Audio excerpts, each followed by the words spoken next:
ஆண்டவராகிய இயேசு கிறிஸ்து நாமத்தில் உங்களை ஆசீர்வதிக்கிறேன். இந்த நாளிலே கர்த்தர் நமக்கு ஒரு நல்ல வார்த்தையை தந்திருக்கிறார். மத்தேயு சுவிசேஷம் 24 அதிகாரம் 4 இயேசு அவர்களுக்கு பிரத்திரமாக, ஒருவனும் உங்களை வஞ்சியாதபடிக்கு எச்சரிக்கையாக இருங்கள். இந்த நாளில் நாம் எச்சரிக்கையோடு இருக்க வேண்டும்.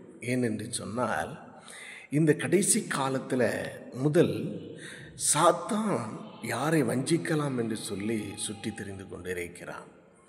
இரண்டாவது, இந்த சாத்தானுடைய ஆவி மனிதனுக்குள்ளே செயல்பட்டு மனிதர்களும் சுற்றி திரிந்து கொண்டிருக்கிறான். யாரை வஞ்சிக்கலாம், யாரை ஏமாற்றலாம், யாருக்கு விரோதமாக ஏதாவது ஒன்று செய்யலாம் என்று சொல்லி சுற்றி திரிந்து கொண்டே இருக்கிறான்.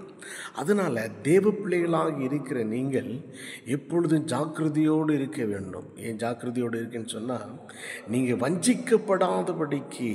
ஏன்னு சொன்னால், இந்த கடைசி காலத்தில் நீங்கள் ஞானமுடையவர்களாக இருந்தால் தான் உங்களை நீங்கள் தப்பித்து கொள்ள முடியும். அதனால தான் இயேசுவிடத்தில் கர்த்தர் சொன்னார், நீ போகிற இடத்துல புத்திமானாய் நடந்து கொள்ளு என்று சொன்னார். தேவனுடைய பிள்ளைகளே, இந்த நாளில் உங்கள் ஒவ்வொருடைய வாழ்க்கையில் நீங்கள் ஆண்டவர்கிட்ட கேட்க வேண்டியது ஒன்றே ஒன்று: ஆண்டவரே, நான் வஞ்சிக்கப்படாதபடிக்கு என்னை நீர் பாதுகாத்து கொள்ளும் என்று சொல்லிட்டு. பாருங்கள், ஒரு சில நாட்களுக்கு முன்னாடி ஒரு சகோதரர் சொன்ன ஒரு வார்த்தை இப்பொழுது எனக்கு நினைவுக்கு வருது. அவர் ஒரு தேவனுடைய ஆலயத்தில் அவர் கடந்து போனார். அங்கே வேறொரு நண்பரும் கடந்து வந்தார். அவர்களுக்குள்ளே ஒரு நல்ல நட்பு ஆகிவிட்டது. ஆனால் அந்த நட்பு எப்படி ஆகிவிட்டது என்று சொன்னால், அந்த பேசின மனிதன் இவனிடத்திலிருந்து எப்படியாவது கொஞ்சம் பணத்தை நம்ம எடுத்துக்கொள்ள வேண்டும், இவனை எப்படியாவது வஞ்சிக்க வேண்டும், இவனை எப்படியாவது ஏமாற்ற வேண்டும் என்று சொல்லி அவன் அந்த மனிதனை திட்டம் தீட்டி அவனை அந்த வஞ்சகத்துக்குள்ளே கொண்டு வந்து விட்டான். பாருங்கள், குறிப்பிட்ட நாட்கள் ஆகிவிட்டன. 8 லட்சம் ரூபாய் அந்த மனிதனிடத்திலிருந்து ஏமாற்றப்பட்டார்.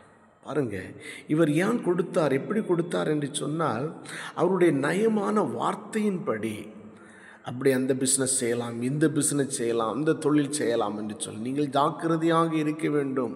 நீங்கள் ஆலயத்தில் கடந்து போகும் பொழுதும் உங்களோடத்தில் அநேகர் பேசுவாங்க. ஆனாலும் அவரிடத்திலுடைய கனிகளை நீங்கள் பாருங்கள், அவர்களுடைய குணங்களை பாருங்கள்.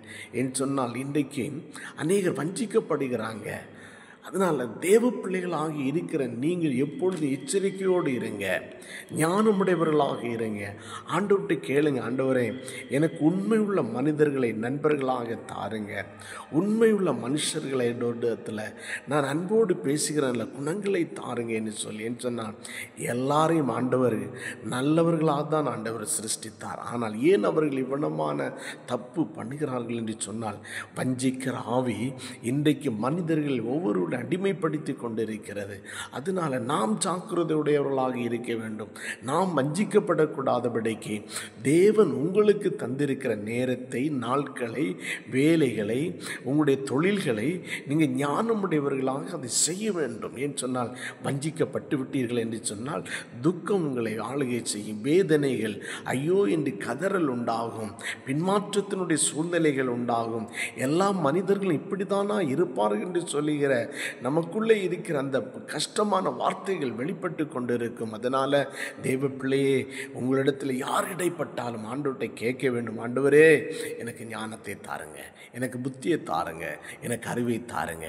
இந்த நாளில், இந்த ஆசீர்வதிக்கப்பட்ட நாளில் உங்களுக்கு ஒரு நல்ல வார்த்தை ஆண்டவர். வஞ்சிக்கப்படாதுங்க, வஞ்சிக்கப்படவே கூடாது.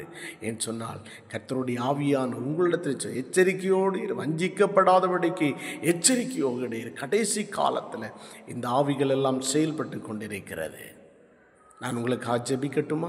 பரலோக பிதாவே, துதிக்கிறோம் ஆண்டவரே, இந்த வசனத்தின்படி, இந்த கேட்ட இந்த சத்தியத்தின்படி ஆண்டவரே, அப்பா, ஒவ்வொரு பிள்ளைகளுக்கும் ஞானமுடையவர்களை, எச்சரிப்புடையவர்களாக, விழிப்புள்ளவர்களாக, ஜாக்கிரதையுடையவர்களாக காணப்பட கர்த்தர் உதவி செய்தோம்ப்பா. யாரும் விழுந்து போகக்கூடாதப்பா. எச்சரிக்கையுடையவர்களோடு காணப்பட கர்த்தர் உதவி செய்தங்க. இயேசு கிறிஸ்துவின் ஜீவனுள்ள நல்ல தகப்பனே, ஆமே. இந்த வார்த்தை உங்களை எச்சரிக்கையுடையவர்களாக இருக்கும். இந்த வார்த்தை உங்களை பாதுகாப்போம். இந்த வார்த்தை ஹல்லேலூயா நீங்கள் அநேகருக்கு அனுப்புங்க. இந்த வார்த்தை அநேகர் கேட்கும்போது எச்சரிப்பட சுகமடைவார்கள், பாதுகாக்கப்படுவார். God bless you. கர்த்தர் உங்களை ஆசீர்வதிப்பார். ஆமென்.